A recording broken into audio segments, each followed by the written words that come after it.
आइए तो हम पढ़ते हैं। आज के टॉपिक में हमारे पास 3 अहम डेफिनेशंस हैं। उनमें पहली है ग्राम एटॉमिक मास, दूसरी है ग्राम मॉलिक्यूलर मास और तीसरी है ग्राम फार्मूला मास। पहली डेफिनेशन है ग्राम atomic mass. The atomic mass of an element expressed in a gram is called gram atomic मास और ग्राम एटम। अब यहाँ बड़ा सिंपल है। जब हम एटॉमिक मास की डेफिनेशन करते हैं कि sum total of all protons and neutrons present in nucleus of an atom of an element is called atomic mass। तो हम एटॉमिक मास को जब सिंपली डिफाइन करते हैं तो उसकी जो यूनिट होता है, हम उसका यूनिट एटॉमिक मास का ग्राम रिप्रेजेंट नहीं करते, बल्कि उसका सिंपली एटॉमिक मास होता है या रिलेटिव एटॉमिक मास होता है।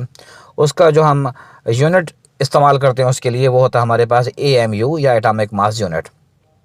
लेकिन जब हम इसी एटॉमिक मास को इस तरह से रिप्रेजेंट करें कि साथ में शर्त हो जाए कि हम एटॉमिक मास को जब ग्राम में रिप्रेजेंट करें, तब ये टर्म हो जाती है ग्राम एटॉमिक मास। देखिए दोबारा पढ़ते हैं।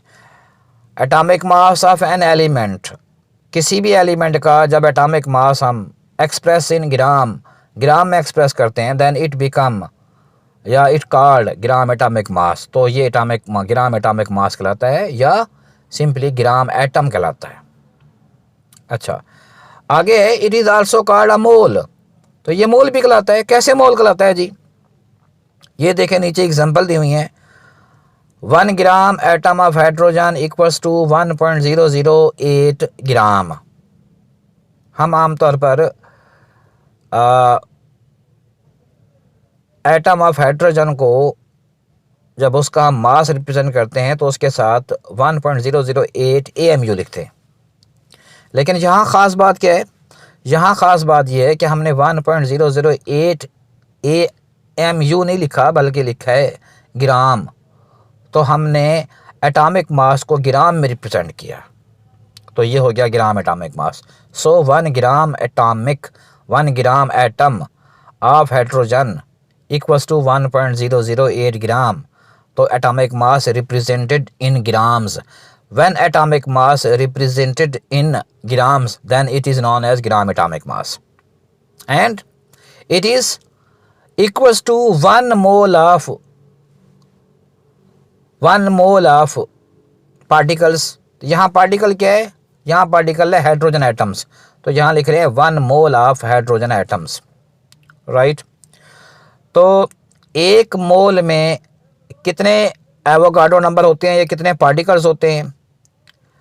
ये जो सब्सटेंस है, यहाँ बात हो रही है हाइड्रोजन सब्सटेंस की, मतलब हाइड्रोजन के एटम्स की। तो एवोगाड्रो के मुताबिक यहाँ पर 1.008 ग्राम अगर हम हाइड्रोजन लें तो ये मिकदार होती है 1 मोल ऑफ हाइड्रोजन एटम के बराबर। तो 1 मोल जो होता है उसके अंदर कितने एवोगाड्रो पार्टिकल होते हैं? वो होते हैं 6.02 × 10⁻23।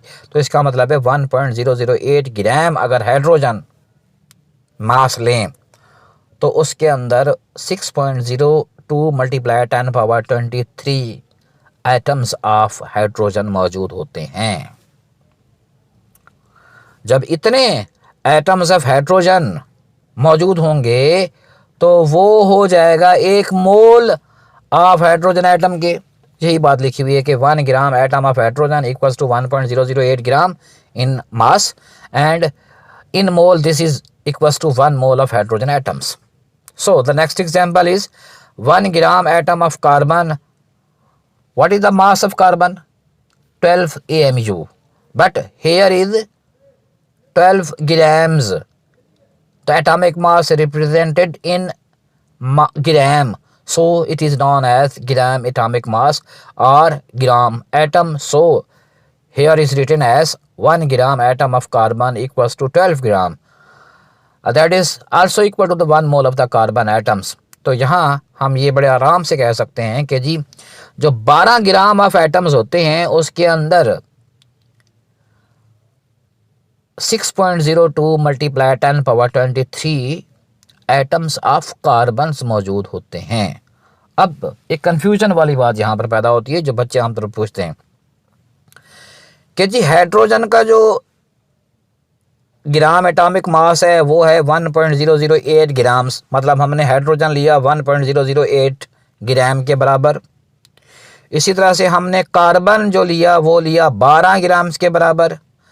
हाइड्रोजन 1.008 ग्राम्स लिया, लेकिन कार्बन लिया 12 ग्राम्स। तो भाई वो जो हाइड्रोजन है उसके 1.008 ग्राम्स के अंदर भी 1 मोल ऑफ हाइड्रोजन आइटम्स हैं, और जो कार्बन का 12 ग्राम्स है उसके अंदर भी 1 मोल ऑफ कार्बन एटम्स हैं। और दूसरी बड़ी बात ये कि जो हमने 1.008 ग्राम्स हाइड्रोजन लिया उसके अंदर हाइड्रोजन एटम्स की तादाद है 6.02 मल्टीप्लाई 10 पावर 23, और जो हमने कार्बन का 12 ग्राम लिया उसके अंदर भी कार्बन एटम्स की तादाद है 6.02 मल्टीप्लाई 10 पावर 23। तो भाई ये कैसे हो गया? ये बिल्कुल भाई ऐसे ही हो गया कि जैसे आप लोगों ने जब छोटे थे तो किसी ने लाजमी तौर पर कंचे अगर नहीं खेले होंगे तो किसी को खेलता हुआ ज़रूर देखा होगा, बंटे या कंचे, या जिनको हम गोलियां भी कहते हैं। ये पहले तो खेली होंगी, अगर नहीं खेली तो किसी को खेलते हुए ज़रूर देखा होगा। आप उसमें देखें, उसमें कुछ गोलियां होती हैं छोटी और कुछ होते हैं बंटे कहलाते हैं, वो होते हैं बड़े। अब लाज़मी बात है बड़े बंटे का वेट ज़्यादा होगा और छोटी गोली का वेट कम होगा।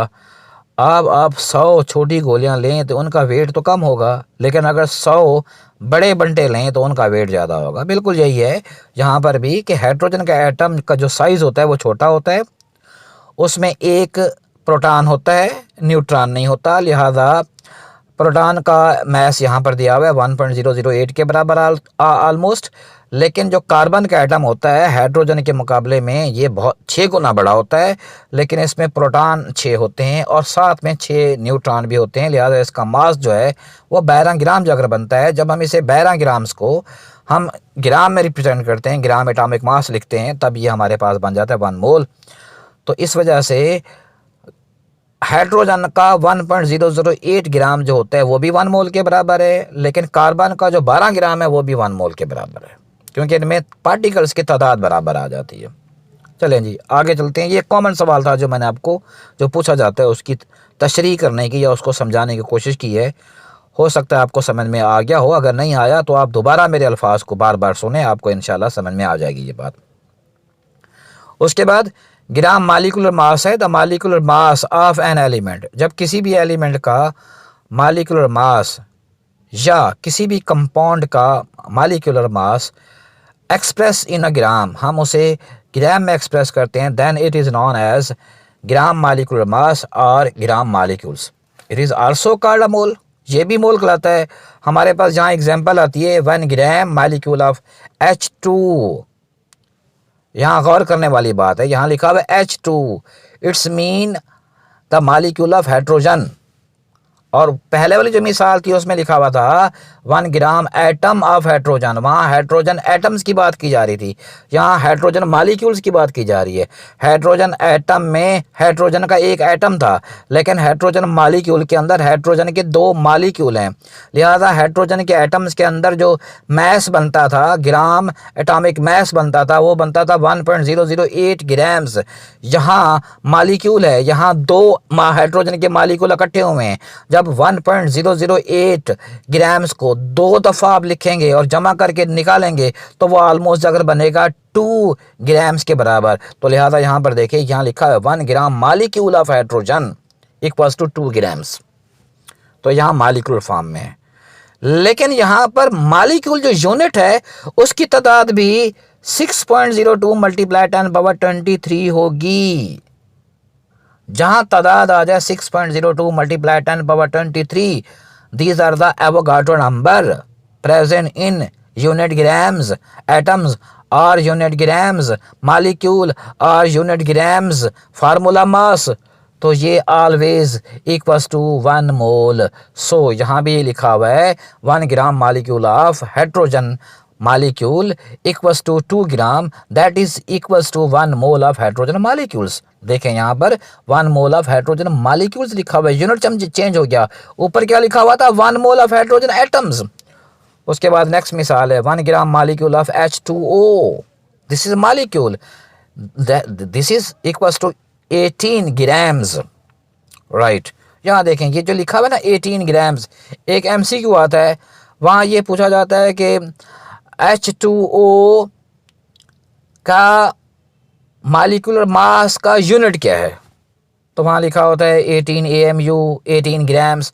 जब ये पूछा जा रहा है मॉलिक्यूलर मास का यूनिट क्या है, तब आपने बताना है AMU. लेकिन कभी कभी ये सवाल ऐसे भी होता है, what is the gram molecular mass of water.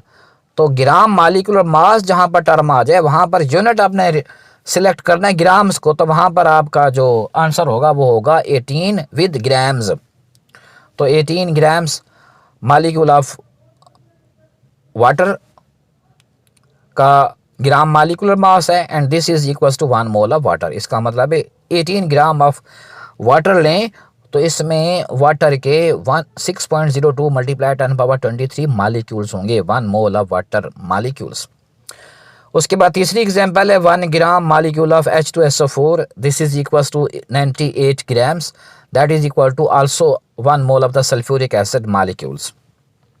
Next हमारे पास है gram formula mass, the formula mass of an ionic compound. हमने फार्मूला मास देखा था, एम्पेरिकल फार्मूला और फार्मूला मास, फार्मूला यूनिट देखा था, ठीक है ना जी. तो एम्पेरिकल फार्मूला में हमने कहा था the simplest whole number ratio of covalent compounds, और फार्मूला यूनिट में हमने कहा था simplest whole number ratio of ionic compounds. तो ये फार्मूला मास, ग्राम फार्मूला मास जो होता है ये आयनिक कंपाउंड के लिए इस्तेमाल होता है. So the formula mass of an ionic compound express in grams is called gram formula mass और gram formula, and this is also called a mole. For example 1 gram formula of NaCl equals to 58.5 grams, that is also equal to 1 mole of sodium chloride formula mass. And 1 gram formula of calcium carbonate equals to 100 grams, that is also equals to 1 mole of calcium carbonate. तो उम्मीद करता हूँ कि जो इस lecture का जो पहला वाला हिस्सा था ग्राम एटॉमिक मास और ग्राम मॉलिक्यूलर मास, उसके अंदर मैंने आपको अच्छी तरह से समझाया है कि यह हकीकत में क्या है और यहाँ ग्राम हम इस यूनिट के तौर पर क्यों इस्तेमाल कर रहे हैं, और हम हर एक यूनिट को 1 मोल ऑफ के बराबर क्यों रिप्रेजेंट कर रहे हैं. इसके पीछे लॉजिक है, वो जो लॉजिक मैंने आपको लेक्चर के अंदर पहले बता दी. तो उम्मीद करता हूँ कि आपको ये लेक्चर समझ में आ गया होगा, और आपको अगर ये बात समझ में आ गई है तो आप बाकी लोगों को भी इसको शेयर कर दें ताकि बाकी लोगों का फ़ायदा भी हो जाए और साथ में मेरा फ़ायदा भी हो जाए. बहुत शुक्रिया.